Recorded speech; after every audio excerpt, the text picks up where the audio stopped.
Hamann and Benson, a vision for your future. Le journal des stratèges. Boris Kalt.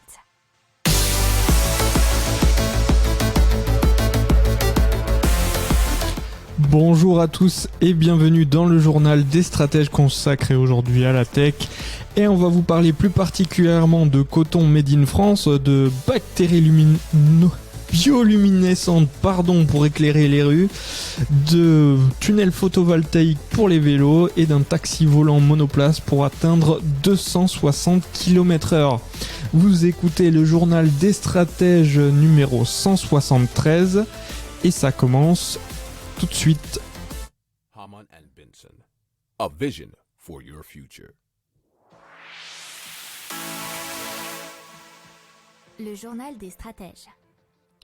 Et donc on commence tout de suite avec le coton Made in France de Jean-Phil qui nous dit donc qu'il n'y a pas plus Made in France que puisqu'ils récoltent déjà par eux-mêmes ce coton et ce sont les seuls à le faire en France, et puis qu'une fois séché et égrené, la fibre compactée en ballot sera envoyée dans une filature des Vosges avant de rejoindre Troyes pour y être tricotée et teinte. Alors l'ultime étape de la confection est réalisée à Mont-de-Marsan, puis ensuite les polos et t-shirts pour hommes qui seront bien sûr 100% coton français seront mis en vente sur internet sous la marque Jean-Phil qui a été lancée par les agriculteurs qui ont produit quelques 2000 polos en 2020.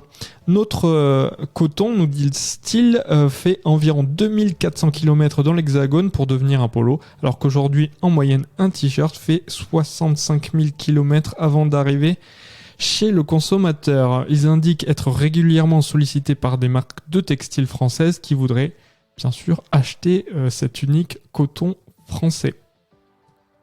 Hamann and Benson, a vision for your future. Le journal des stratèges. Allez, on parle maintenant de bactéries bioluminescentes pour éclairer les rues.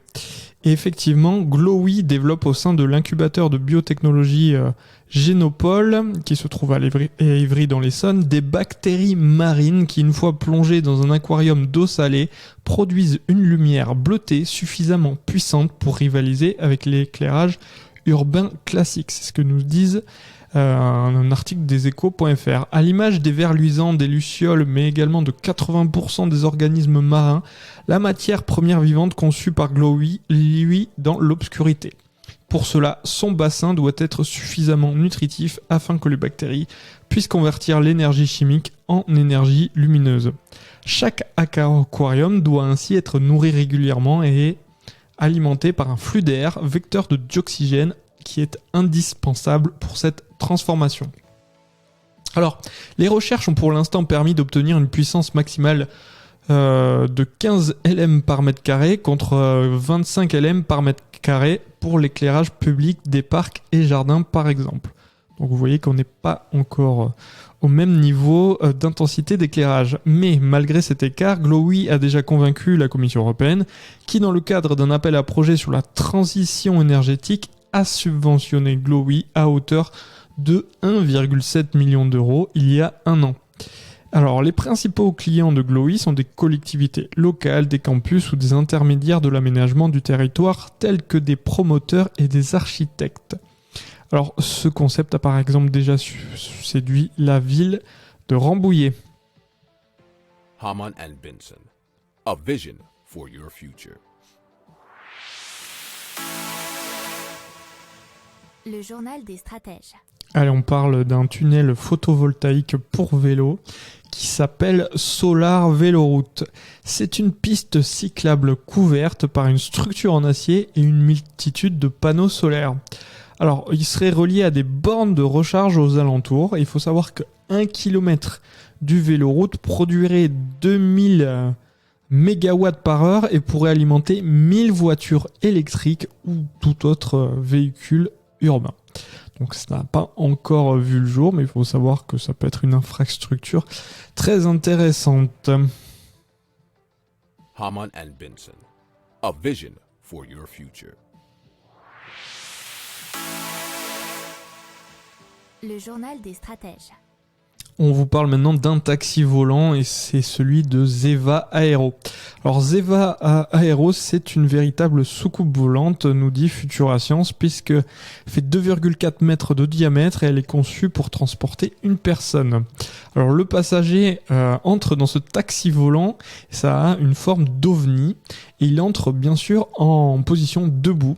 Il s'agit d'un aéronef électrique à décollage et atterrissage vertical. ADAV ou eVTOL pour Electric Vertical Takeoff and Landing en anglais. Alors l'appareil décolle donc en gardant le passager en position debout pour ensuite basculer à l'horizontale. Le voyage s'effectue en étant couché sur le ventre, puis l'appareil se redresse avant de se poser. Alors le Zeva Zero, il pèse 317 kg et peut atteindre une vitesse de 257 km/h. Il est équipé de 2 nacelles à l'avant et 2 à l'arrière avec chacune 2 hélices et promet une autonomie de 80 km. Donc 257 km/h dans les airs tout seul, il faut vraiment avoir le cœur bien accroché apparemment. Le constructeur a également imaginé le Skydock, une station d'accueil avec un sas d'accès pour le Zeva Zero qui permettrait de garer l'appareil en hauteur en l'amarrant sur le côté d'un gratte-ciel. L'entreprise a déjà testé un modèle réduit à 1/8 et a récemment construit un prototype taille réelle qui vole pour l'instant relié à un câble. Alors le premier appareil ne seront pas donnés puisque ça serait 250 000 $.